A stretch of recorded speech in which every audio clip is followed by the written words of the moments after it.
എല്ലാ ബേത്ലഹേം TV പ്രേക്ഷകർക്കും നമ്മുടെ കർത്താവ് യേശുമിശിഹായുടെ നാമത്തിൽ കൃപയും സമാധാനവും. ഇന്നത്തെ നമ്മുടെ ടോപ്പിക് കർത്താവിൻ്റെ അന്ത്യത്താഴം. എല്ലാ ക്രൈസ്തവ സഭകളും കർത്താവിൻ്റെ അന്ത്യത്താഴം അവരുടെ ആരാധനയുടെ ഭാഗമായി ആഘോഷിക്കാറുണ്ട്.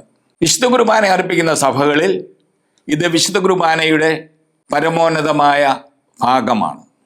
മറ്റ് സഭകളിൽ കർത്തൃമേശ, അപ്പമുറിക്കൽ എന്നീ പേരുകളിലും ഈ കർമ്മം നിർവഹിച്ചു പോരുന്നുണ്ട്. അതുകൊണ്ട് ക്രൈസ്തവരെ സംബന്ധിച്ചിടത്തോളം ഈശോ തൻ്റെ അന്ത്യത്താഴം എപ്രകാരമാണ് ആചരിച്ചതെന്ന് അറിയുവാൻ എല്ലാവർക്കും താല്പര്യമുണ്ടാകാം. ഈശോ അന്ത്യത്താഴം ആഘോഷിച്ചത് യഹൂദ പെസഹായുടെ പശ്ചാത്തലത്തിലാണ്.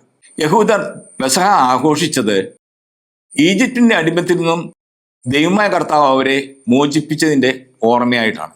ഈജിപ്തിൽ കഴിഞ്ഞിരുന്ന ഇസ്രായേൽ ജനം ഏതാണ്ട് 400-ലധികം വർഷമായി വളരെയധികം കഷ്ടപ്പാടുകളിലൂടെ കഴിഞ്ഞു പോവുകയായിരുന്നു. അവരുടെ നിലവിളി കർത്തൃസന്നിധിയിലെത്തി അവരെ മോചിപ്പിക്കുവാൻ ദൈവം മോശയെ നിയോഗിച്ചു. ഈ പശ്ചാത്തലത്തിൽ ദൈവം അനേകം മഹാമാരികൾ 10 മഹാമാരികൾ അയക്കുന്നുണ്ട്. 10ാമത്തെ മഹാമാരിയിലാണ് ഫറവോ ഇസ്രായേൽ ജനത്തെ മോചിപ്പിക്കുവാനായിട്ട് തയ്യാറായത്. അവിടെ ദൈവമായ കർത്താവ് ഇസ്രായേൽ ജനത്തിനെ സംബന്ധിച്ചിടത്തോളം ഒരു പുതിയ ജീവിതം തുടങ്ങുകയായിരുന്നു. അതിനുവേണ്ടി ആദ്യം ദൈവം അവരുടെ കലണ്ടർ തന്നെ മാറ്റുന്നതായിട്ട് നമുക്ക് കാണാൻ പറ്റും. പുറപ്പാട് പുസ്തകം 12-ാം അധ്യായം 1 മുതൽ വാക്യങ്ങൾ. കർത്താവ് ഈജിപ്തിൽ വെച്ച് മോശയോടും അഹ്റോനോടും അരുളി ചെയ്തു, ഈ മാസം നിങ്ങൾക്ക് വർഷത്തിൻ്റെ ആദ്യ മാസമായിരിക്കണം. ഇസ്രായേൽ സമൂഹത്തോട് മുഴുവൻ പറയുവിൻ, ഈ മാസം 10-ാം ദിവസം ഓരോ കുടുംബത്തലവനും ഓരോ ആട്ടിൻകുട്ടിയെ കരുതി വയ്ക്കണം. ഒരു വീടിന് ഒരാട്ടിൻകുട്ടി വീതം. ഈ മാസം 14-ാം ദിവസം വരെ അതിനെ സൂക്ഷിക്കണം. ഇസ്രായേൽ ജനം ആചരിച്ചു പോകുന്ന കലണ്ടർ തിഹിരി മാസത്തിൽ തുടങ്ങുന്നതായിരുന്നു.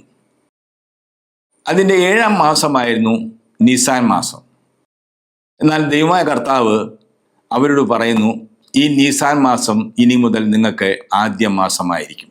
അതായത് തണുപ്പ് കഴിഞ്ഞ് വേനൽ തുടങ്ങുന്നതിന് മുമ്പുള്ള ആ നല്ല കാലാവസ്ഥ. അവിടെ ആട്ടിൻകുട്ടിയെ 14-ാം തീയതി വരെ സൂക്ഷിക്കണമെന്ന് പറയുന്നുണ്ട്.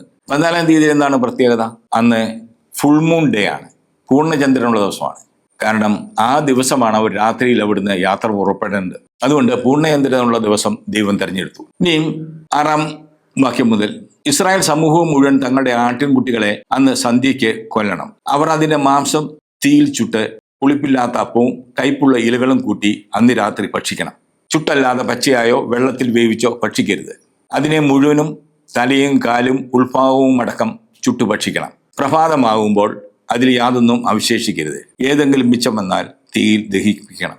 ഇവിടെ പെസഹ ആട്ടിൻകുട്ടിയെ പൂർണ്ണമായും ഭക്ഷിച്ചും അഗ്നിയിൽ ദഹിപ്പിച്ചും തീർക്കണം എന്നാണ്. അതായത് ആട്ടിൻകുട്ടി പൂർണ്ണമായി ഇല്ലാതാകുമ്പോഴാണ് ഇസ്രായേൽ സമൂഹം അവിടെ നിന്നും യാത്ര പുറപ്പെടുന്നത്.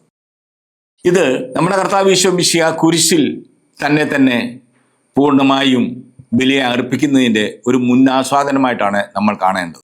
തുടർന്ന് വീണ്ടും പറയുന്നു, അതിൻ്റെ രക്തത്തിൽ നിന്ന് കുറച്ചെടുത്ത് ആടിനെ ഭക്ഷിക്കാൻ കൂടിയിരിക്കുന്ന വീടിൻ്റെ 2 കട്ടിലക്കാടുകളിലും മേൽപ്പടിയിലും പുരട്ടണം. ഇവിടെ സംഹാരദൂതൻ കടന്നു പോകുന്ന രാത്രിയാണ്. ജനം ഭയന്ന് വീടിനുള്ളിലായിരിക്കുക. ആ വീടിനുള്ളിലേക്ക് പ്രവേശിക്കുന്നതിന് മുമ്പാണ് അവർ കട്ടിലക്കാലിലും മേൽപ്പടിയിലും രക്തം പുരട്ടുന്നത്. അത് കഴിഞ്ഞ് സംഹാരദൂതൻ പോയി കഴിയുമ്പോൾ ഈ ജനം വീടിൽ നിന്ന് പുറത്തേക്ക് വരുമ്പോൾ അവർ എതിലൂടെയാണ് യാത്ര ചെയ്യുക? ഈ വാതിലിലൂടെ, അതായത് ആടിൻ്റെ രക്തത്തിലൂടെ. അങ്ങനെ ആടിൻ്റെ രക്തം അവർക്ക് രക്ഷ നൽകുന്ന അനുഭവമാണ് ഉണ്ടാകുക. ഇതും നമ്മുടെ കർത്താവിൻ്റെ കുരിശുമരണത്തിലെ താൻ ചിന്താൻ പോകുന്ന രക്തത്തെ പറ്റിയുള്ള ഒരു മുന്നാസ്വാദനമായിരുന്നു. കട്ടിലയിലുള്ള രക്തം നിങ്ങൾ ആ വീട്ടിൽ താമസിക്കുന്നതിൻ്റെ അടയാളമായിരിക്കും. അത് കാണുമ്പോൾ ഞാൻ നിങ്ങളെ കടന്നുപോകും. ഞാൻ ഈജിപ്തിനെ പ്രഹരിക്കുമ്പോൾ ആ ശിക്ഷ നിങ്ങളെ ബാധിക്കുകയും ഈ ദിവസം നിങ്ങൾക്ക് ഒരു സ്മരണാദിനമായിരിക്കട്ടെ. ഇത് തലമുറ കർത്താവിൻ്റെ തിരുനാളായി നിങ്ങൾ ആചരിക്കണം. ഇത് നിങ്ങൾക്ക് എന്നേക്കും ഒരു കൽപ്പനയായിരിക്കും. വീണ്ടും പുറപ്പാട് പുസ്തകം 12-ാം അധ്യായം 15-ാം വാക്യം.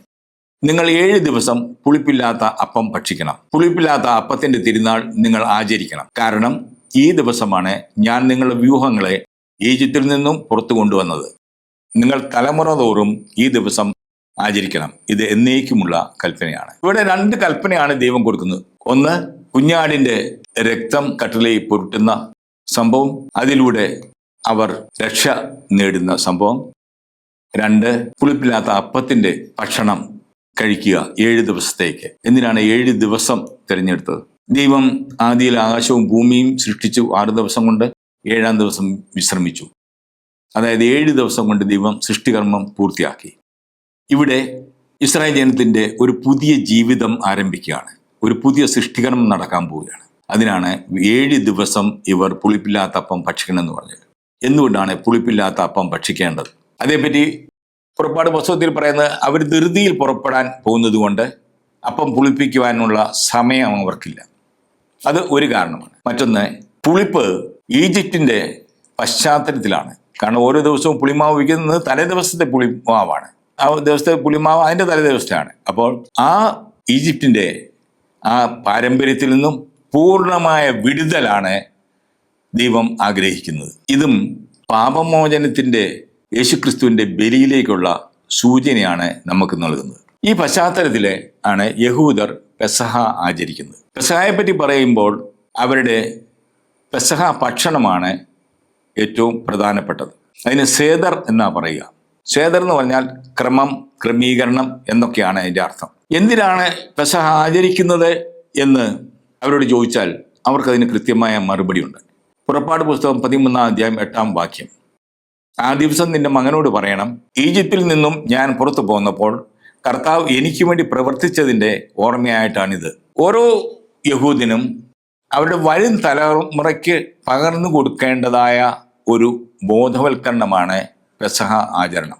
അവരുടെ പിതാക്കന്മാർ ഈജിപ്തിന്റെ അടിമത്തത്തിലായിരുന്നെന്നും ദൈവമായ കർത്താവ് അത്ഭുതകരമായി അവരെ ശിക്ഷിച്ചു എന്നുള്ളതിൻ്റെ കാര്യം ഓരോ യഹൂദനും മനസ്സിലാക്കണം. ഇത് വെറുതെ പൂർവികർ അനുഭവിച്ച ഒരു സംഭവം എന്ന രീതിയിൽ, ഒരു ചരിത്ര സംഭവം എന്നുള്ള രീതിയിൽ മനസ്സിലാക്കുന്നതിനേക്കാൾ ഉപരിയായി ഇപ്പോൾ ജീവിച്ചിരിക്കുന്ന ഓരോ യഹൂദനും താൻ ഈജിപ്തിന്റെ അടിമത്തത്തിലായിരുന്നുവെന്നും എന്നെ ദൈവമായ കർത്താവ് അവിടുന്ന് മോചിപ്പിച്ചുവെന്നുള്ള ബോധ്യം ജനിപ്പിക്കുകയാണ് പെസഹ ആചരണത്തിന്റെ ലക്ഷ്യം. പെസഹ ആചരിക്കുവാൻ ഒരു ഭവനത്തിൽ കൂടുന്ന എല്ലാവരുടെയിലും ഒരു ചെറിയ പുസ്തകം ഉണ്ടായിരിക്കും. ആ പുസ്തകത്തിന്റെ പേര് ഹഗാദാഷെൽ പെസഹാക്ക് എന്നാണ്. പെസഹായുടെ ചൊല്ലുകൾ എന്നാണ്. അതിൽ പെസഹ ആചരണത്തിന്റെ വിധികൾ, ചോദ്യങ്ങൾ, പുറപ്പാട് സംഭവത്തിന്റെ വിവരണങ്ങൾ എന്നിവ ഉൾക്കൊള്ളുന്ന ഒരു ചെറിയ പുസ്തകമാണത്. ഈ പെസഹായുടെ ഏറ്റവും പ്രധാനപ്പെട്ട കാര്യം പെസഹ പ്ലേറ്റാണ്. കെയാര എന്നാണ് ഇതിന് പറയുക. ആ പ്ലേറ്റിൽ നമുക്ക് പല സാധനങ്ങൾ കാണാം. ഈ സ്ക്രീനിൽ പ്ലേറ്റിന്റെ വലതുവശത്തായിട്ട് മുകളിൽ കാണുന്നത് പുളിപ്പില്ലാത്ത അപ്പമാണ്. മുകളിൽ ഇടതുവശത്ത് വൃത്താകൃതിയിൽ കാണുന്ന വെളുത്ത ഒരു പാത്രം ഉപ്പുവെള്ളമാണ്. മെയിൻ പ്ലേറ്റിന്റെ ഏറ്റവും മുകളിൽ ഒരു എല്ല് കഷണം നമുക്ക് കാണാം. ഒരു ആടിന്റെ കണങ്കാലിന്റെ എല്ലാണത്. AD 70 ഇസ്രായേൽക്കാരുടെ ഏകദേവാലയമായ ജെറുസലേം ദേവാലയം തകർക്കപ്പെട്ടതിന് ശേഷം അവിടെ ബലികൾ നടന്നിട്ടില്ല. ബലികൾ നടക്കാത്തത് കൊണ്ട് അവർ പെസഹായ്ക്ക് ആടിന്റെ മാംസം ഉപയോഗിക്കുകയില്ല. സൂചനയ്ക്ക് വേണ്ടിയിട്ട് ഒരു എല്ല് മാത്രം അവിടെ വെക്കുന്നു. ആ എല്ലിന്റെ വലതുവശത്തായിട്ട് നമ്മളൊരു ഡിഷിൽ കാണുന്നത് മുള്ളങ്കി ഇങ്ങനെ ഉരച്ചതാണ്. റാഡിഷ്, കയ്പുള്ള ഒരു വെജിറ്റബിളാണ്.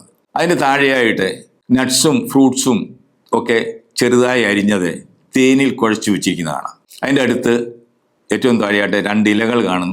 ലെറ്റൂസിൻ്റെ ഇലകളാണ്. അതിൻ്റെ ഇടതുവശത്തായിട്ട് നമ്മുടെ മല്ലിയില പോലെ ഒരു ചെറിയ ഇല കാണാൻ പറ്റും. അതിൻ്റെ മുകളിൽ ഒരു പുഴുങ്ങിയ മുട്ട. ഇത്രയും കാര്യങ്ങളാണ് പെസഹായ്ക്ക് അവർ ഉപയോഗിക്കുന്ന ഭക്ഷണങ്ങൾ. ഇനിയും പുളിപ്പില്ലാത്ത അപ്പത്തിൻ്റെ നേരെ താഴെയായിട്ട് വൃത്താകൃതിയിൽ കാണുന്നത് വീഞ്ഞ് കഴിക്കാനുള്ള പാനപാത്രമാണ്. ഇനിയും നമ്മൾ സ്ക്രീനിൽ കാണുന്നത് പെസഹ ആചരിക്കുന്ന കുടുംബത്തിൻ്റെ കുടുംബനാഥനെയാണ്. ഇദ്ദേഹം ഒരു യഹൂദ ക്രിസ്ത്യാനിയാണ്.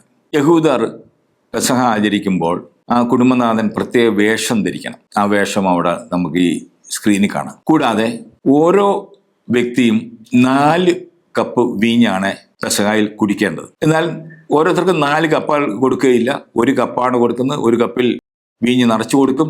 അല്ലെങ്കിൽ 1 കപ്പ് വെറുതെ കൊടുത്തിട്ട് 4 പ്രാവശ്യം അതിൽ വീഞ്ഞൊഴിക്കും. അങ്ങനെ പെസഹായ്ക്ക് വേണ്ട സാധനങ്ങളെല്ലാം നോക്കിയാൽ പുളിപ്പില്ലാത്ത അപ്പം, ആടിൻ്റെ കണങ്കാൽ, കയ്പുള്ള സസ്യം, മധുരക്കുഴമ്പ്, കയ്പുള്ള സസ്യം, പച്ചക്കറി ഇല, മുട്ട, മുന്തിരിയുടെ ഫലം. വീഞ്ഞിനെ പെസഹാചരണത്തിലോ അല്ലെങ്കിൽ യഹൂദർ കുടുംബമായി ആഘോഷമായി വീഞ്ഞ് പാനം ചെയ്യുമ്പോഴോ വീഞ്ഞെന്ന് വിളിക്കാറില്ല, മുന്തിരിയുടെ ഫലമെന്നാണ് അവർ വിളിക്കുക. ഈ പെസഹ ആചരണത്തിന് 4 കപ്പുകൾ സൂചിപ്പിക്കുന്നത് ദൈവത്തിൻ്റെ രക്ഷാകർമ്മത്തെയാണ്. പുറപ്പാട് പുസ്തകം 6-ാം അധ്യായം 6-7 വാക്യങ്ങളിൽ നിന്നാണ് ഈ 4 കപ്പുകൾക്കുള്ള വാക്യങ്ങൾ അവരെടുക്കുന്നത്. ആകയാൽ ഇസ്രായേൽ മക്കളോട് പറയുക, ഞാൻ കർത്താവാണ്. ഈജിപ്തുകാർ ചുമത്തിയ ഭാരം നീക്കി നിങ്ങളെ ഞാൻ മോചിപ്പിക്കും. നിങ്ങളുടെ അടിമത്തിൽ നിന്നും നിങ്ങളെ ഞാൻ സ്വതന്ത്രരാക്കും. കൈ ഉയർത്തി അവരെ കഠിനമായി ശിക്ഷിച്ച് നിങ്ങളെ വീണ്ടെടുക്കും. ഞാൻ നിങ്ങളെ എൻ്റെ ജനമായി സ്വീകരിക്കും. അങ്ങനെ 4 കാര്യങ്ങൾ. ഞാൻ നിങ്ങളെ മോചിപ്പിക്കും. ഈജിപ്തിലായിരുന്ന ഇസ്രായേൽ ജനങ്ങൾക്ക് ദൈവാരാധനയില്ലായിരുന്നു. അവർ വിഗ്രഹാരാധകരുടെ നടുവിലാണ് ജീവിച്ചത്. അങ്ങനെ പാപകരമായ ഒരു സാഹചര്യത്തിൽ ജീവിച്ചിരുന്ന ഇസ്രായേൽ ജനത്തെ ആ പാപത്തിൽ നിന്ന് ദൈവം മോചിപ്പിക്കുന്നു. 2, അടിമത്തത്തിൽ നിന്ന് നിങ്ങളെ സ്വതന്ത്രരാക്കുന്നു. എല്ലാവിധ അടിമത്വവും, അത് പൈശാചികമായ അടിമത്വവും ഉൾപ്പെടും. 3, നിങ്ങളെ രക്ഷിക്കും, വീണ്ടെടുക്കാനായി രക്ഷിക്കും.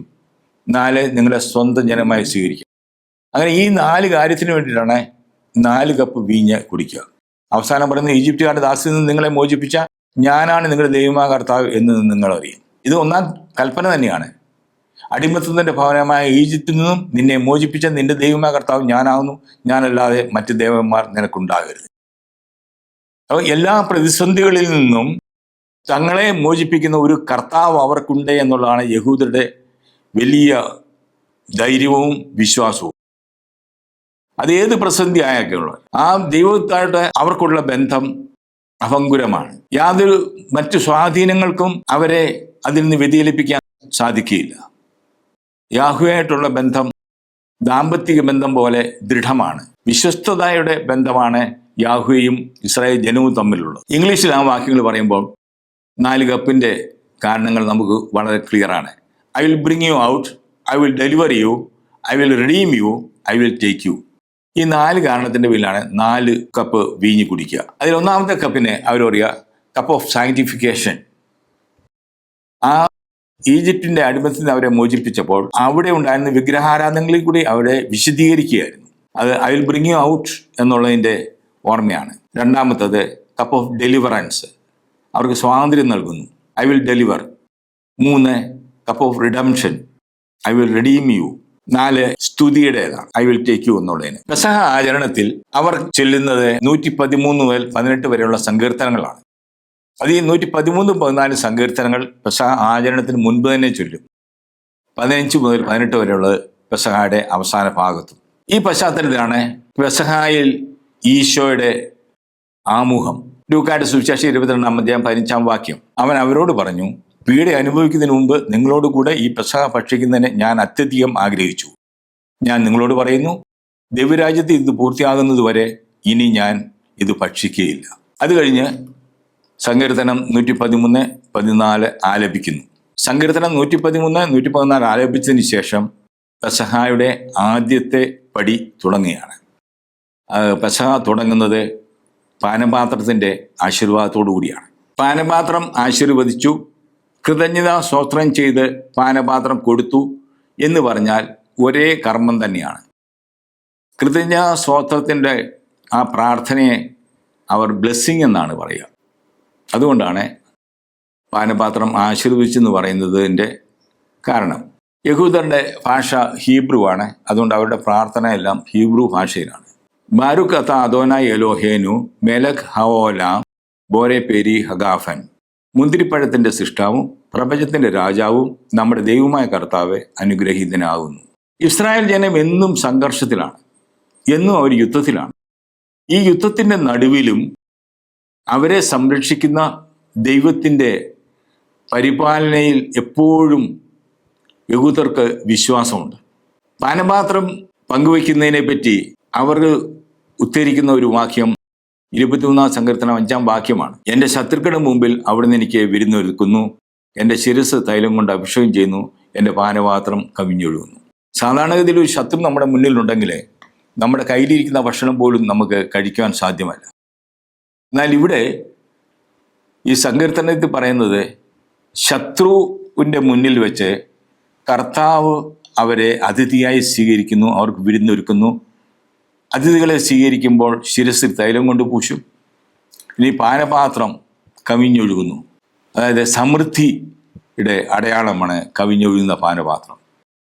ഇതാണ് യഹൂദനെ ധൈര്യവാനാക്കുന്നത്. എല്ലാ പ്രതിസന്ധിയുടെ നടുവിലും അവർ ദൈവത്തിലുള്ള വലിയ ആശ്രയത്തിലാണ് ജീവിക്കുക. ലോകത്തിൽ നിന്ന് ഏറ്റവും വലിയ കണ്ടുപിടുത്തങ്ങൾ കണ്ടുപിടിച്ചിരിക്കുന്ന യഹൂദരാണ്. അതിൽ ബഹുഭൂരിപക്ഷം കണ്ടുപിടുത്തങ്ങളും അവർ ഇസ്രായേലിൽ വെച്ചാണ് കണ്ടുപിടിച്ചിരിക്കുന്നത്. ഇസ്രായേൽ എപ്പോഴും ആക്രമണത്തിന്റെ ഭീതിയിലാണ് ജീവിക്കുന്നത്. ആ ആക്രമണത്തിന്റെ ഭീതിയിൽ വലിയ ഗവേഷണങ്ങൾ നടത്തുന്നു, വലിയ കണ്ടുപിടുത്തങ്ങൾ അവർക്ക് കണ്ടെത്തുവാൻ സാധിക്കുന്നു. ഇതെല്ലാം അവർക്ക് യാഹ്വയിലുള്ള വിശ്വാസത്തിന്റെ ഭാഗമായിട്ടാണ് അവർ ഉയർത്തിപ്പിടിക്കുന്നത്. ഈ ആശീർവാദ പ്രാർത്ഥന യഹൂദ ക്രിസ്ത്യാനികൾ അല്പം ഭേദഗതി വരുത്തും. അവർ പറയും, മുന്തിരിപ്പഴത്തിന്റെ സൃഷ്ടാവും പ്രപഞ്ചത്തിന്റെ രാജാവും നമ്മുടെ ദൈവമായ കർത്താവ് അനുഗ്രഹീതനാകുന്നു, സത്യമായും ഈശോ മിശിഹ. യോഹന്നാന്റെ സുവിശേഷം 15-ാം അധ്യായം 1-5 വാക്യങ്ങളാണ് ഇതിനടിസ്ഥാനം. യോഹന്നാന്റെ സുവിശേഷം 15-ാം അധ്യായം 1-ാം വാക്യത്തിൽ പറയുന്നു, ഞാൻ സാക്ഷാൽ മുന്തിരിച്ചെടിയും എൻ്റെ പിതാവ് കൃഷിക്കാരനുമാണ്. 15:5 പറയുന്നു, ഞാൻ മുന്തിരിച്ചെടിയും നിങ്ങൾ ശാഖകളുമാണ്. ആരെന്നിലും ഞാൻ അവനിലും വസിക്കുന്നു, അവനേറെ ഫലങ്ങൾ പുറപ്പെടുവിക്കും. എന്നെ കൂടാതെ നിങ്ങൾക്കൊന്നും ചെയ്യുക സാധ്യമല്ല. അതുകൊണ്ടാണ് ഇവർ സത്യമായും ഈശോ മിശിഹായാണ് മുന്തിരിപ്പഴത്തിന്റെ സൃഷ്ടാവും പ്രപഞ്ചത്തിന്റെ രാജാവും എന്ന് അവർ ഏറ്റുപറയുന്നത്. ഈ പാനപാത്രത്തിന്റെ ആശീർവാദ സമയത്താണ് ഈശോ കൃതജ്ഞതാസ്തോത്രം ചെയ്ത് പാനപാത്രം പങ്കുവയ്ക്കുന്നത്. ലൂക്കാ 22:17 അവൻ പാനപാത്രം എടുത്ത് കൃതജ്ഞതാസ്തോത്രം ചെയ്തതിന് ശേഷം പറഞ്ഞു, ഇത് വാങ്ങി നിങ്ങൾ പങ്കുവയ്ക്കുവിൻ. ഞാൻ നിങ്ങളോട് പറയുന്നു, ഇപ്പോൾ മുതൽ ദൈവരാജ്യം വരുന്നതുവരെ മുന്തിരിയുടെ ഫലത്തിൽ നിന്ന് ഞാൻ പാനം ചെയ്യുകയില്ല. അപ്പൊ ഇങ്ങനെ ഒരു പ്രസ്താവന ഈശോ നടത്തിയതുകൊണ്ടാണ് മത്തായിയുടെ സുവിശേഷം 27-ാം അധ്യായം 34-ാം വാക്യത്തിൽ അവർ അവന് കയ്പ് കലർത്തി വീഞ്ഞ് കുടിക്കാൻ കൊടുത്തു, അവൻ അത് രുചിച്ചു നോക്കിയെങ്കിലും കുടിക്കാൻ ഇഷ്ടപ്പെട്ടില്ല എന്ന് രേഖപ്പെടുത്തിയിരിക്കുന്നു. എന്നാൽ ഇനി എപ്പോഴാണ് പെസഹ ഇനി ഭക്ഷിക്കുക, എപ്പോഴാണ് മുന്തിരിയുടെ ഫലത്തിൽ നിന്നും പാനം ചെയ്യുക? ലൂക്കായുടെ സുവിശേഷം 22-ാം അധ്യായം 29-ാം വാക്യം, എൻ്റെ പിതാവ് എനിക്ക് രാജ്യം കൽപ്പിച്ചു തന്നിരിക്കുന്നത് പോലെ ഞാൻ നിങ്ങൾക്കും തരുന്നു. അത് നിങ്ങൾ എൻ്റെ രാജ്യത്തിൽ എൻ്റെ മേശയിൽ നിന്ന് ഭക്ഷിക്കുകയും പാനം ചെയ്യുകയും സിംഹാസനത്തിൽ ഇരുന്ന് ഇസ്രായേലിലെ 12 ഗോത്രങ്ങളെ വിധിക്കുകയും ചെയ്യുന്നതിന് വേണ്ടി അത്രേ. വെളിപാട് പുസ്തകം 21-ാം അധ്യായം ആരംഭിക്കുന്നത് പുതിയ ആകാശവും പുതിയ ഭൂമിയെയും പറ്റി പറഞ്ഞുകൊണ്ടാണ്. അവിടെ സ്വർഗമാകുന്ന ഒരു നഗരത്തെ പറ്റി പറയുന്നു. ആ നഗരത്തിന് കിഴക്ക് വശത്ത് 3 വാതിൽ, പടിഞ്ഞാറ് വശത്ത് 3 വാതിൽ, തെക്കും വടക്കും 3 വാതിലുകൾ വീതം. ഓരോ വാതിലിനും ഓരോ അടിത്തറ. അങ്ങനെ 12 അടിത്തറ. 12 അടിത്തറയമേൽ കുഞ്ഞാടിന്റെ അപ്പസ്തലന്മാരുടെ പേരുകൾ ലേഖനം ചെയ്തിരിക്കുന്നു. അപ്പോൾ ഈശോ ഇനി പെസഹ ഭക്ഷിക്കുക, പാനപാത്രത്തിൽ നിന്ന് പാനം ചെയ്യുന്നത് എപ്പോഴാണെന്ന് ചോദിച്ചാൽ അത് പുതിയ ആകാശവും പുതിയ ഭൂമിയും സൃഷ്ടിക്കപ്പെട്ടതിന് ശേഷമാണെന്ന് വളരെ വ്യക്തമായിട്ട് മനസ്സിലാക്കാൻ പറ്റും. ഇനി രണ്ടാമത്തെ കർമ്മം കൈ കഴുകുക എന്നുള്ളതാണ്. നനവുള്ള പഴങ്ങളോ പച്ചക്കറിയോ കഴിക്കുന്നതിന് മുമ്പേ കൈകൾ കഴുകണമെന്നുള്ളത് യഹൂദരുടെ ഒരു നിയമമാണ്. അത് കഴിയുമ്പോൾ അവർ പച്ചക്കറിയില ഉപ്പുവെള്ളത്തിൽ മുക്കി കഴിക്കുന്നു. അതെന്തിനാണ് ഉപ്പുവെള്ളത്തിൽ മുക്കി ഈ പച്ചക്കറിയില കഴിക്കുന്നത് എന്ന് ചോദിച്ചാൽ, ഈജിപ്തിൻ്റെ അടിമത്തിൽ നിന്നും ഇസ്രായേൽ ജനം മോചിതരായപ്പോൾ അവർക്ക് ചെങ്കടൽ കടന്നു പോകേണ്ടിയിരുന്നു. അപ്പം ദൈവമായ കർത്താവ് അവരെ ചെങ്കടലിലൂടെ കടത്തി സിനായ് മരുഭൂമിയിൽ എത്തിച്ചു. അതിൻ്റെ ഓർമ്മയ്ക്കായിട്ടാണ് ഉപ്പുവെള്ളത്തിൽ മുക്കി പച്ചില ഭക്ഷിക്കുന്നത്. അടുത്തത് ഒരു പ്രത്യേക കർമ്മമാണ്, 4-ാമത്തെ കർമ്മം അപ്പം മുറിക്കൽ ശുശ്രൂഷയാണ്. പക്ഷെ ഇത് യഹൂദർ സാധാരണ നടത്തുന്ന അപ്പം മുറിക്കൽ ശുശ്രൂഷയല്ല. ഇതിനു വേണ്ടി പ്രത്യേക പ്രാർത്ഥനയുമില്ല. അപ്പം മുറിക്കൽ ശുശ്രൂഷയിൽ പ്രാർത്ഥനയുണ്ട്. ഇതൊരു കർമ്മമാണ്.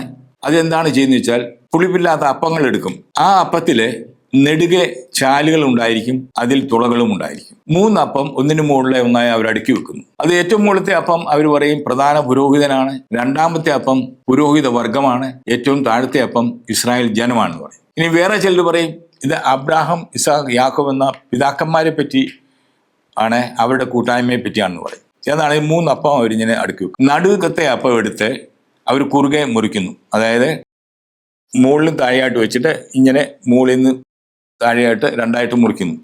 മുകളിലത്തെ കഷണം തുണിയിൽ പൊതിഞ്ഞ് പിന്നീട് കഴിക്കാൻ വേണ്ടിയിട്ട് മുറുക്കി പുറത്ത് ഒളിപ്പിച്ചു വയ്ക്കുന്നു. ഈ ഒളിപ്പിച്ചു വെച്ച അപ്പം രസായനത്തിന്റെ അവസാന ഭാഗമാകുമ്പോഴേക്കും കുട്ടികൾ പോയി കണ്ടെത്തി കൊണ്ടുവരും, അവർക്ക് സമ്മാനം ലഭിക്കുകയൊക്കെ ചെയ്യും. ഈ മുറിച്ച അപ്പത്തിന്റെ താഴത്തെ ഭാഗം 2 അപ്പത്തിന്റെ ഇടയിൽ തിരികെ വെക്കുന്നു. ഇതാണ് ഒരു കർമ്മമാണ്. ഇതിനെപ്പറ്റി യഹൂദ ക്രിസ്ത്യാനികൾക്ക് ഒരു വ്യാഖ്യാനമുണ്ട്. അവരുടെ വ്യാഖ്യാന പ്രകാരമാണ് 3 അപ്പം പരിശുദ്ധ ത്രിത്വത്തെ സൂചിപ്പിക്കുന്നു. 2-ാമത്തെ അപ്പം പുത്രൻ. അപ്പം മുറിക്കുന്നത് അവൻ തകർക്കപ്പെട്ടു എന്നതിന്റെ അടയാളമാണ്. യെശയ്യാ പ്രവാചകന്റെ പുസ്തകം 53 അധ്യായം 1 മുതൽ 12 വരെ വാക്യങ്ങളുടെ അടിസ്ഥാനത്തിൽ വരകളും തുളകളും അവൻ ചെമ്മട്ടിയാൽ അടിക്കപ്പെട്ടതിനും അവന്റെ പാർശ്വം കുത്തി തുറന്നതിന്റെയും അടയാളമായിട്ട് അവർ കാണും. അപ്പം കച്ചയിൽ പൊതിഞ്ഞു മുറുക്കി പുറത്ത് ഒളിപ്പിച്ചു വയ്ക്കുന്നു. യേശുവിന്റെ ശരീരം കച്ചയിൽ പൊതിഞ്ഞു പട്ടണത്തിന് പുറത്ത് അടക്കം ചെയ്തു. യോഹന്നാന്റെ സുവിശേഷം 10 അധ്യായം 40-42 വാക്യങ്ങൾ നമുക്കത് കാണാം. അങ്ങനെ യഹൂദർ നടത്തുന്ന ഒരു അപ്പം മുറിക്കൽ ക്രിസ്ത്യാനികളെ സംബന്ധിച്ചിടത്തോളം അത് യേശു ക്രിസ്തുവിന്റെ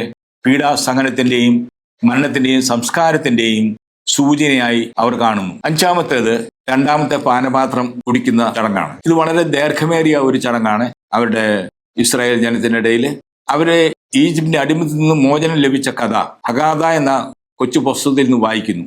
അത് കഴിയുമ്പോൾ ആ വീട്ടിലെ ഏറ്റവും ചെറിയ കുട്ടി മാനിഷ്താന എന്ന ഒരു ചോദ്യം, എന്താണ് വ്യത്യാസം എന്ന് ചോദ്യം ചോദിക്കുന്നു. എന്തുകൊണ്ടാണ് നമ്മളിപ്പോൾ പുളിപ്പില്ലാത്ത അപ്പം ഭക്ഷിക്കുന്നത്, എന്തുകൊണ്ടാണ് കയ്പുള്ള ഇല ഭക്ഷിക്കുന്നത്, ഇങ്ങനെയുള്ള 4 ചോദ്യങ്ങൾ അവർ ചോദിക്കും. ആ ചോദ്യത്തിനെല്ലാം ഗൃഹനാഥൻ ഉത്തരം കൊടുക്കും. അതിനുശേഷം 4 മക്കൾ, 4 ആൺമക്കൾ എന്നുള്ളതാണ് ക്രമം, അല്ലെങ്കിൽ ഏതെങ്കിലും 4 മക്കൾ, ജ്ഞാനിയും ദുഷ്ടനും ശുദ്ധനും അറിവില്ലാത്തവനും, അങ്ങനെ 4 പേരുടെ ചോദ്യങ്ങൾ സ്വാഗതം ചെയ്യുന്നു. ആ ചോദ്യങ്ങൾക്കും മറുപടി കൊടുക്കും. ഈ കുട്ടിയുടെ ചോദ്യത്തിന് മറുപടി കൊടുക്കുന്നു. ഈ 4 മക്കളുടെ ചോദ്യത്തിന് മറുപടി കൊടുക്കുന്നതിൻ്റെയും അർത്ഥം ഇതാണ്: ഒരുവൻ യഹൂദനാണ് എങ്കിൽ അവൻ വിശ്വാസിയോ അവിശ്വാസിയോ എന്തു തന്നെ ആയാലും അവൻ യഹൂദനായി ജനിച്ചവനാണ് എങ്കിൽ ഈജിപ്തിന്റെ അടിമത്തിൽ നിന്ന് ദൈവകർത്താവ് അവരെ മോചിപ്പിച്ചതിൻ്റെതായ സംഭവം അവൻ മനസ്സിലാക്കിയിരിക്കണം. ഇത് അവന്റെ ജീവിതത്തിന്റെ വേർപെടുത്താൻ പറ്റാത്ത ഒരു ഭാഗമായിട്ടാണ് യഹൂദർ കരുതുന്നത്. അത് കഴിഞ്ഞ് രണ്ടാമത്തെ കപ്പ് പാനം ചെയ്യുന്നതിനേക്കാൾ പ്രാധാന്യമുള്ള കാര്യം, രണ്ടാമത്തെ കപ്പിൽ അവർ ചൂണ്ടുവിരൽ ഇട്ടിട്ട് അതിൽ നിന്നും 9 തുള്ളി, ഓരോ തുള്ളി എടുത്ത് 9 പ്രാവശ്യം പ്ലേറ്റിലേക്ക് ഒഴിക്കും. ഈ 9 തുള്ളി സൂചിപ്പിക്കുന്നത് ഈജിപ്തിന്റെ അടിമത്തിൽ നിന്ന് മോചനത്തിന് വേണ്ടി ദൈവമായ കർത്താവ് പ്രവർത്തിച്ച 9 മഹാമാരികളെ പറ്റി ഓർക്കാനാണ്. 10ാം മഹാമാരിയുടെ അടിസ്ഥാനത്തിലാണ് പെസഹ ആചരിക്കുന്നത്. അങ്ങനെ ദൈവമായ കർത്താവ് അവർക്ക് വേണ്ടി ചെയ്ത എല്ലാ കാര്യങ്ങളെയും വ്യക്തമായി ഓർക്കുവാനാണ് അവരുടെ പെസഹ ആചരണം നടക്കുന്നത്. അടുത്തത് 6ാമത്തെ കർമ്മം, അവർ 2ാമത് കൈ കഴുകുന്നു. അത് കഴിഞ്ഞിട്ടാണ് ഇനി അപ്പം മുറിക്കൽ ശുശ്രൂഷ.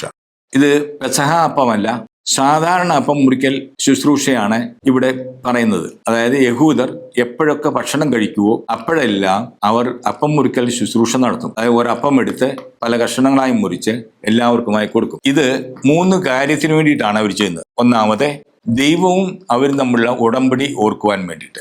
2, യഹൂദർ തമ്മിലുള്ള കൂട്ടായ്മയെ ഓർക്കുവാൻ വേണ്ടിയിട്ട്. 3, ഈ അപ്പം ഉണ്ടാക്കാനുള്ള ധാന്യം കൃഷി ചെയ്തവരെയും ഈ അപ്പം പാചകം ചെയ്തവരെയും ഓർക്കുവാനും അവർക്ക് നന്ദി പറയാനുമായിട്ടാണ്.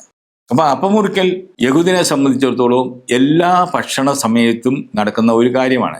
അത് എല്ലായ്പ്പോഴും ചെയ്തില്ലെങ്കിൽ പോലും വിശേഷ ദിവസങ്ങളിലെ എല്ലാ തിരുനാളുകളിലും പെസഹായിലും സാബത്ത് ദിവസങ്ങളിലും കൃത്യമായി അനുഷ്ഠിക്കേണ്ട ഒന്നാണ്. അപ്പൊ ഇവിടെ ഈ അപ്പത്തിന്റെ മേൽ നടത്തുന്ന ഒരു പ്രാർത്ഥനയുണ്ട്. അതിപ്രകാരമാണ്: ബാരുക് അത അദോനായി എലോഹേനു മേലക് ഹഓലാം ഹമോസി ലഖം മിൻ ഹാരസ്. ഭൂമിയിൽ നിന്നും അപ്പം കൊണ്ടുവരുന്ന പ്രപഞ്ചത്തിന്റെ രാജാവും നമ്മുടെ ദൈവമായ കർത്താവ് അനുഗ്രഹീതനാകുന്നു. ഈ ആശയമാണ് കൊരിന്ത്യർക്കുള്ള ലേഖനം 10-ാം അധ്യായം 17-ാം വാക്യത്തിൽ പൗലോസ്ലീഹ കൊണ്ടുവന്നിരിക്കുന്നത്. അപ്പം ഒന്നേ ഉള്ളൂ, അതിനാൽ പലരായിരിക്കും നാം ഒരു ശരീരമാണ്, എന്തെന്നാൽ ഒരേ അപ്പത്തിൽ നാം ഭാഗവാക്കുകളാണ്. 7ാമത്തെ പടി യഹൂദ ക്രിസ്ത്യാനികളെ സംബന്ധിച്ചിടത്തോളം അല്പം വ്യത്യാസമുള്ളതാണ്. എന്താണ് അവരുടെ പ്രാർത്ഥനയുള്ള വ്യത്യാസം? സ്വർഗത്തിൽ നിന്ന് ജീവനുള്ള അപ്പം കൊണ്ടുവരുന്ന പ്രപഞ്ചത്തിന്റെ രാജാവും നമ്മുടെ ദൈവമായ കർത്താവ് അനുഗ്രഹീതനാകുന്നു എന്നാണ്. സ്വർഗത്തിൽ നിന്നും ജീവനുള്ള അപ്പം കൊണ്ടുവരുന്ന എന്ന് അവർ കൂട്ടിച്ചേർത്തിരിക്കുന്നു. അതെന്തുകൊണ്ടാണെന്ന് വെച്ചാൽ, പുറപ്പാട് പുസ്തകം 16-ാം അധ്യായം 4-ാം വാക്യത്തില് കർത്താവ് മോശയോട് പറഞ്ഞു, ഞാൻ സ്വർഗത്തിൽ നിന്ന് നിങ്ങൾക്ക് അപ്പം ഭക്ഷിക്കുമെന്ന് പറഞ്ഞു. യോഹന്നാന്റെ സുവിശേഷം 6-ാം അധ്യായം 51-ാം വാക്യത്തിൽ ഈശോ പറയുന്നുണ്ട്, സ്വർഗത്തിൽ നിന്ന് ഇറങ്ങി വന്ന ജീവനുള്ള അപ്പം ഞാനാകുന്നു. അപ്പൊ ഈ 2 വാക്യങ്ങളെ ഓർത്തുകൊണ്ടാണ് യഹൂദ ക്രിസ്ത്യാനികൾ സ്വർഗത്തിൽ നിന്നും ജീവനുള്ള അപ്പം കൊണ്ടുവരുന്ന എന്ന് കൂട്ടിച്ചേർത്തിരിക്കുന്നത്. അടുത്തത് 8ാമത്തെ കർമ്മമാണ്. ഇത് പെസഹ അപ്പത്തിന്റെ അഥവാ പുളിപ്പില്ലാത്ത അപ്പത്തിന്റെ ആശീർവാദ കർമ്മമാണ്.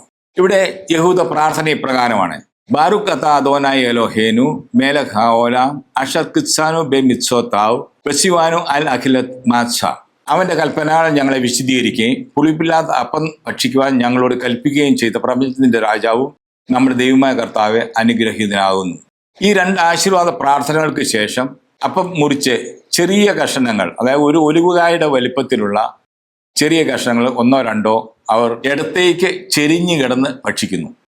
എന്തുകൊണ്ട് ഇടത്തേക്ക് ചെരിഞ്ഞു കിടന്ന് ഭക്ഷിക്കുന്നു എന്ന് ചോദിച്ചു കഴിഞ്ഞാൽ അവർ ഇനിയും അടിമകളല്ല എന്നുള്ളതിൻ്റെ സൂചനയാണ്. രാജാക്കന്മാരും മറ്റും ഇങ്ങനെ നൃത്തം കാണുകയും സംഗീത പരിപാടി ആസ്വദിക്കുകയും ചെയ്യുമ്പോൾ വലിയ തലയണകളിൽ ഇങ്ങനെ ചെരിഞ്ഞു കിടന്ന് ആസ്വദിക്കാറുണ്ട്.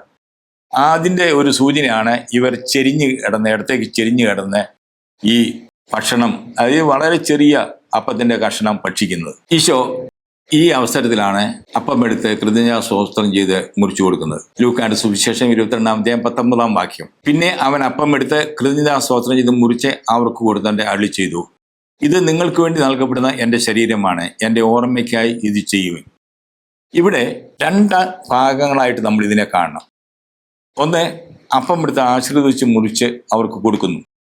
ഈ കർമ്മം ഈശോ 5 അപ്പം 5000 പേർക്ക് കൊടുത്തപ്പോൾ ചെയ്ത അതേ കർമ്മം തന്നെയാണ്. മർക്കോസിന്റെ സുവിശേഷം 6-ാം 41-ാം വാക്യം. അവൻ 5 അപ്പവും 2 മീനും എടുത്ത് സ്വർഗത്തിലേക്ക് നോക്കി കൃതജ്ഞതാസ്തോത്രം ചെയ്ത് അപ്പം മുറിച്ച ശേഷം ജനങ്ങൾക്ക് വിളമ്പാൻ ശിഷ്യന്മാരെ ഏൽപ്പിച്ചു. ആ 2 മീനും അവൻ എല്ലാവർക്കുമായി വിഭജിച്ചു. ഇത് തന്നെ നമുക്ക് ലൂക്കായുടെ സുവിശേഷം 24-ാം അധ്യായം 30-ാം വാക്യത്തിൽ കാണാം. എമ്മാവൂസിലേക്ക് പോയ ശിഷ്യന്മാരുകൂടി അത്താഴം കഴിക്കുന്ന സമയത്ത് ഈശോ അപ്പം ആശീർവദിച്ച് അവർക്ക് വിഭജിച്ചു കൊടുക്കുന്നതായിട്ട്. ഇവിടെ ഈശോ ഒരു പുതിയ കാര്യം ഇവിടെ കൂട്ടിച്ചേർത്തു. എന്താണ്?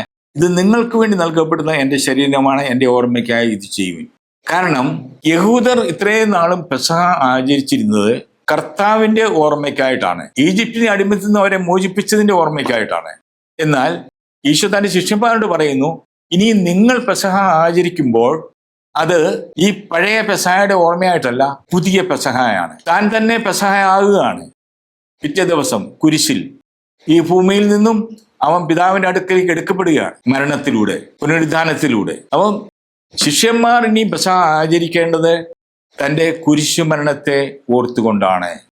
ആ കുരിശിൽ താൻ തന്നെ മുറിച്ചു കൊടുക്കുന്നത്, അപ്പം മുറിച്ചതിന് പകരമായിട്ട് തന്നെ മുറിച്ചു കൊടുക്കുന്നതിന്റെ ഭാഗമായിട്ടാണ്. ഇവിടെ നമുക്ക് കാണാൻ പറ്റുന്നത് എന്തുകൊണ്ടാണ് ഈശോ ഈ ശരീരം മുറിച്ചു കൊടുക്കുന്ന കാര്യം പറയുന്നു, അല്ലെങ്കിൽ രക്തം കുടിക്കാൻ കൊടുക്കുന്നതായിട്ട് പറയുന്നു. പഴയ നിയമത്തിലെ പാപപരിഹാരം ലഭിച്ചിരുന്നത് മൃഗത്തിന്റെ മാംസം ഭക്ഷിക്കുന്നതിലൂടെയും രക്തം ബലിപീഠത്തിൽ ഒഴുക്കുന്നതിലൂടെയാണ്. ഈശോ ഇപ്പോൾ ആഗ്രഹിക്കുന്നത് യഹൂദരായിരുന്ന ഈ ശിഷ്യന്മാർ ഇനിയും ഈജിപ്തിനെ അടിമത്തിൽ നിന്ന് മോചനം ലഭിച്ചതിന്റെ പേരിലല്ല പെസഹ ആചരിക്കേണ്ടത്, പാപമോചനത്തിന്റെ ബലിയുടെ ഓർമ്മയാണ്. അത് താൻ നിർവഹിക്കാൻ പോകുന്ന ബലിയാണ്. ഇനി പാപമോചനം എന്ന് പറഞ്ഞാൽ യഹൂദർക്ക് മനസ്സിലാകണമെങ്കിൽ അത് മാംസത്തിന്റെയും രക്തത്തിന്റെയും ഒക്കെ കാര്യം പറഞ്ഞാലേ അവർക്ക് മനസ്സിലാകുള്ളൂ.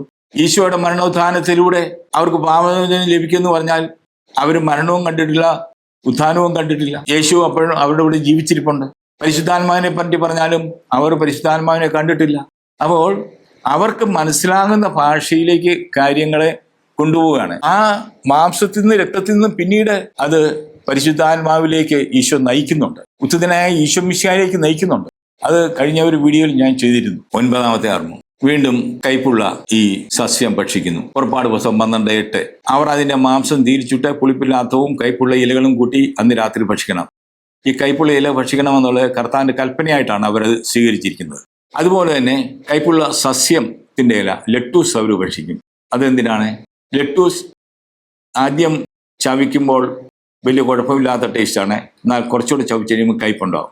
അത് ഈജിപ്തിലേക്ക് ചെന്ന ഈ ജോസഫിന്റെ ബന്ധുക്കളായി ചെന്ന ഇസ്രായേൽ ജനത്തിന് അവിടെ നല്ല സ്വീകരണമായി ലഭിച്ചു. എന്നാൽ ക്രമേണ അവർക്ക് കൈപ്പറിയ അനുഭവത്തിലേക്ക് കടന്നു പോകേണ്ടി വന്നു. അതിന്റെ ഓർമ്മയ്ക്കായിട്ടാണ് ഈ ലെറ്റൂസിന്റെ ഇല അവർ ഭക്ഷിക്കുന്നത്. പത്താമത്തെ എന്ന് പറഞ്ഞാൽ ഈ 2 അപ്പക്കഷണത്തിന്റെ ഇടയിലേക്ക് ആ കൈപ്പുള്ള സസ്യമോ അല്ലെങ്കിൽ നമ്മൾ പറഞ്ഞില്ലേ ആ നട്ട്സും ഫ്രൂട്ട്സും തേനും എല്ലാം കൊണ്ടുള്ള ഉണ്ടാക്കിയ കുഴമ്പ് ചേർത്ത് വെച്ച് കഴിക്കുന്നു. അതെന്തിനാണെന്ന് വെച്ച് കഴിഞ്ഞാൽ പുറപ്പാട് പുസ്തകം 1-ാം 14-ാം വാക്യം അനുസരിച്ചാണ് ഉമ്മായവും ഇഷ്ടികയും കൊണ്ടുള്ള പണികളും വയലിലെ വേലകളും കഠിനാധ്വാനവും കൊണ്ട് അവരുടെ ജീവിതം ക്ലേശപൂർണ്ണമാകും. അപ്പൊ ഇതിന്റെ ഓർമ്മയ്ക്കായിട്ടാണ് അവരിങ്ങനെ ഈ 2 അപ്പക്കഷണത്തിന്റെ ഇടയിൽ കുഴമ്പ് ചേർത്ത് ഭക്ഷിക്കുന്നത്. അതിനുശേഷം ആഘോഷമായ വിരുന്നാണ്. ആഘോഷം ആരംഭിക്കുന്നത് പുഴുങ്ങിയ മുട്ട ഉപ്പുവെള്ളത്തിൽ മുക്കി കഴിച്ചുകൊണ്ടാണ്.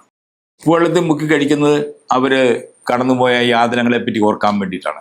മുട്ട കഴിക്കുന്നതിന്റെ ഇത് പുതിയ ജീവനെ പറ്റിയുള്ള ഒരു സൂചനയാണ്. കാരണം ഓരോ മുട്ടയിലും ഓരോ ജീവനുണ്ട്. ഏതെല്ലാം പ്രതിസന്ധികളെ കൂടെ കടന്നുപോയാലും ആ അവിടെയെല്ലാം പുതിയതായ ഒരു തുടക്കം കുറിക്കുവാൻ സാധിക്കുമെന്നുള്ള വിശ്വാസമാണ് യഹൂദിനെ നയിക്കുന്നത്. ഒരിക്കലും അവർ പ്രത്യാശ കൈവിടുന്നില്ല. ഭക്ഷണം കഴിയുമ്പോഴേക്കും നമ്മൾ പാത്തു വെച്ചിരുന്ന ആ അപ്പക്കഷ്ണം, അതായത് കച്ചയിൽ പൊതിഞ്ഞ് മുറിക്ക് പുറത്ത് വെച്ചിരുന്ന അപ്പക്കഷ്ണം തേടുവാൻ വേണ്ടി കുട്ടികളെ പറഞ്ഞയക്കും. അതിന് അഫിക്കോമൻ എന്നാണ് പറയുക. അത് എപ്പിക്കോമിയോൻ എന്ന ഗ്രീക്ക് വാക്കിൽ നിന്നാണ്. അതിൻ്റെ അർത്ഥം ദാറ്റ് വിച്ച് കംസ് ആഫ്റ്റർ, അല്ലെങ്കിൽ ഡെസേർട്ട്, ഭക്ഷണത്തിന് ശേഷം വരുന്നത് ഡെസേർട്ടായിട്ട് ഉപയോഗിക്കുന്നു. കുട്ടികൾ ഈ അഫിക്കോമൻ തേടി പുറത്തു പോകുന്നു. തുണിയിൽ പൊതിഞ്ഞ അപ്പക്കഷ്ണം കണ്ടെത്തുന്നവർക്ക് സമ്മാനം ലഭിക്കുന്നു. അപ്പക്കഷ്ണം മുറിച്ച് എല്ലാവരും ചെറിയ പീസ് ഡെസേർട്ടായിട്ട് കഴിക്കുന്നു. ഇത് ഭക്ഷിച്ചതിന് ശേഷം പിറ്റേ ദിവസം രാവിലെ വരെ അവർക്ക് മറ്റൊന്നും ഭക്ഷിക്കാൻ പറ്റുകയില്ല. 2 കപ്പ് വീഞ്ഞ് മാത്രമേ ഇനി അവർക്ക് കുടിക്കാൻ സാധിക്കുകയുള്ളൂ. ഇതിന് യഹൂദ ക്രിസ്ത്യാനികൾ മനോഹരമായ ഒരു വ്യാഖ്യാനം കൊടുക്കുന്നുണ്ട്. എന്താണ്? യോഹന്നാൻ 20:1. ആഴ്ചയുടെ 1-ാം ദിവസം അതിരാവിലെ ഇരുട്ടായിരിക്കുമ്പോൾ തന്നെ മഗ്ദലന മറിയം ശവകൂടത്തിന്റെ സമീപത്തേക്ക് വന്നു. അവർ അവളോട് ചോദിച്ചു, സ്ത്രീയെ, എന്തിനാണ് നീ കരയുന്നത്? അവൾ പറഞ്ഞു, എൻ്റെ കർത്താവിനെ അവർ എടുത്തുകൊണ്ടുപോയി. അവർ അവനെ എവിടെയാണ് വച്ചിരിക്കുന്നതെന്ന് എനിക്കറിഞ്ഞുകൂടാ. ഇത് പറഞ്ഞിട്ട് പുറകോട്ട് തിരിഞ്ഞ് നോക്കുമ്പോൾ യേശു നിൽക്കുന്നത് അവൾ കണ്ടു. അപ്പോൾ യഹൂദരെ സംബന്ധിച്ചിടത്തോളം കുട്ടികൾ പുറത്തു പോയി ഈ തുണിയിൽ പൊതിഞ്ഞ അപ്പക്കഷ്ണം കൊണ്ടുവരുന്നു, അതവരെ ഡെസേർട്ടായിട്ട് ഭക്ഷിക്കുന്നു. എന്നാൽ യഹൂദ ക്രിസ്ത്യാനികളെ സംബന്ധിച്ചിടത്തോളം അത് ഈശോയുടെ പുനരുദ്ധാനത്തിന്റെ അടയാളമായിട്ടാണ് അവരതിനെ കാണുക. അവസാനത്തേക്ക് നമ്മൾ അടുക്കുകയാണ്. 13-ാമത്തെ കർമ്മം, രക്ഷയുടെ പാനപാത്രം. ഇവിടെ ഭക്ഷണം കഴിച്ച് തൃപ്തരാകുമ്പോൾ ദൈവത്തിന് സ്തോത്രം ആലപിക്കണമെന്നുള്ളത് നിയമാവർത്തന പുസ്തകം 8-ാം അധ്യായം 10-ാം വാക്യത്തിലെ ദൈവം കൊടുത്തിരുന്ന കൽപ്പനയാണ്. അതനുസരിച്ച് വളരെ വിശേഷമുള്ള പ്രാർത്ഥനയാണ് ബിർക്കത്ത് ഹാംസോണിനകത്ത് ഉള്ളത്. എന്തിനൊക്കെയാണ് അവർ ദൈവത്തിന് നന്ദി പറയുക? 1, ഭക്ഷണം. മറ്റ് ഇസ്രായേൽ എന്ന രാജ്യം, ജെറുസലേം എന്ന അവരുടെ അതിവിശുദ്ധമായ പട്ടണം, ദൈവം ചെയ്ത നന്മകൾ, ഇതിനെല്ലാം ഓർത്തുകൊണ്ട് ദീർഘമായ പ്രാർത്ഥനകൾ പ്രാർത്ഥിക്കുന്നു. അതിനുശേഷം 3-ാമത്തെ കപ്പ് പാനം ചെയ്യുന്നു. ഇവിടെയാണ് ഈശോ പാനപാത്രം വാഴ്ത്തി ശിഷ്യന്മാർക്ക് കൊടുക്കുന്നത്. ലൂക്ക 22:20. അപ്രകാരം തന്നെ അത്താഴത്തിന് ശേഷം അവൻ പാനപാത്രം എടുത്തുകൊണ്ട് അരുളി ചെയ്തു, ഈ പാനപാത്രം നിങ്ങൾക്ക് വേണ്ടി ചിന്തപ്പെടുന്ന എന്റെ രക്തത്തിലുള്ള പുതിയ ഉടമ്പടിയാണ്. 14-ാമത്തെ ഭാഗം സ്തുതിയുടെ പാനപാത്രമാണ്. ഇവിടെ ഞാൻ പറഞ്ഞതുപോലെ 115-18 വരെ സങ്കീർത്തനങ്ങൾ ആലപിക്കുന്നു. പിന്നെ ഗ്രേറ്റ് ഹലേൽ 136-ാം സങ്കീർത്തനം ആലപിക്കുന്നു. അത് കഴിഞ്ഞ് 4-ാമത്തെ കപ്പ് പാനം ചെയ്യുന്നു. അതിനുശേഷം പാനപാത്രം ആശീർവദിക്കുന്ന പ്രാർത്ഥന ഒരിക്കൽ കൂടി ചൊല്ലുന്നു. ഇനി മത്തായിയുടെ സുവിശേഷം 26:30 നമ്മൾ കാണുന്നുണ്ട്. സ്തോത്രഗീതം ആലപിച്ചതിന് ശേഷം അവർ ഒലിവുമലയിലേക്ക് പോയി. സ്തോത്രഗീതം ആലപിച്ചെന്ന് പറഞ്ഞാൽ ഈ സങ്കീർത്തനങ്ങൾ ആലപിച്ചതിന് ശേഷം ഈശോ ഒലിവുമലയിലേക്ക് ശിഷ്യന്മാരുമായി പോയി എന്നുള്ളതാണ് മത്തായി ഇവിടെ രേഖപ്പെടുത്തിയിരിക്കുന്നത്. അതുകൊണ്ട് ഈശോയുടെ പെസഹാചരണം അവിടെ വെച്ച് തീർന്നു. എന്നാൽ ഇനിയും യഹൂദർക്ക് ഒരു കാര്യങ്ങളുണ്ട്. എന്താണ്? അവരൊരു പ്രഖ്യാപനം നടത്തും. Next year in Jerusalem. അടുത്ത വർഷം ജെറുസലേം ദേവാലയത്തിൽ പെസഹ ആചരിക്കുവാൻ സാധിക്കുന്ന പ്രത്യാശയിൽ പെസഹയുടെ കർമ്മങ്ങൾ സമാപിക്കുന്നു. 2000 വർഷമായിട്ടും അവർക്ക് ദേവാലയമില്ല. എങ്കിലും അവർ പ്രത്യാശ കൈവിടുന്നില്ല. വീണ്ടും ദേവാലയം അവർക്ക് പണിയുവാൻ സാധിക്കുമെന്നുള്ള പ്രത്യാശയിലാണ് ഓരോ പെസഹായും അവർ സമാപിക്കുന്നത്. ഓരോ പെസഹാചരണവും പുതുതലമുറയ്ക്ക് അവരുടെ പിതാക്കന്മാർ കടന്നുപോയ വഴികൾ കൃത്യമായി കൈമാറുന്നു. പ്രത്യാശയിൽ ജീവിക്കുവാൻ പ്രചോദനം നൽകുന്നു. അതാണ് അവരെ അജയ്യരാക്കുന്നത്. ഈശോയുടെ പെസഹ ആചരണം. ഇസ്രായേൽ ജനം പെസഹ ആഘോഷിച്ചിരുന്നത് ഈജിപ്തിന്റെ അടിമത്തിൽ നിന്നും ദൈവം അവരെ മോചിപ്പിച്ചതിന്റെ ഓർമ്മ ആചരിക്കാനാണ്. എന്നാൽ ഈശോ പെസഹ ആചരിച്ചത് താൻ കാൽവരി കുരിശിൽ പെസഹ കുഞ്ഞാടായി അർപ്പിക്കപ്പെട്ടതിന്റെ മുന്നാസ്വാദനമായിട്ടാണ്. പെസഹ വ്യാഴാഴ്ച അത്താഴമേശയാകുന്ന മരത്തടിയിൽ സ്ഥാപിതമാകുന്ന കുർബാനയും പൗരോഹിത്യവും യാഥാർത്ഥ്യമാകുന്നത് കുരിശാകുന്ന മരത്തടിയിലാണ്. പെസഹ വ്യാഴവും ദുഃഖ വെള്ളിയാഴ്ചയും ഒരു നാണയത്തിന്റെ ഇരുവശങ്ങൾ പോലെ പരസ്പര ബന്ധിതമാണ്. അവയെ രണ്ടായി കാണുവാൻ സാധ്യമല്ല. ഇത്രയും പറഞ്ഞുകൊണ്ട് ഈ പെസഹായുടെ വിശദീകരണം ഞാനിവിടെ സമാപിക്കുന്നു. നിങ്ങൾക്ക് ഏവർക്കും ഇനിയും വിശുദ്ധ കുർബാന അർപ്പിക്കുമ്പോൾ അത് കൂടുതൽ ഫലദായകമായി അർപ്പിക്കുവാൻ ഈ വിവരണം സഹായിച്ചു കാണുമെന്ന് ഞാൻ കരുതുന്നു. ഈശോ മിശിഹായ്ക്ക് സ്തുതിയായിരിക്കട്ടെ.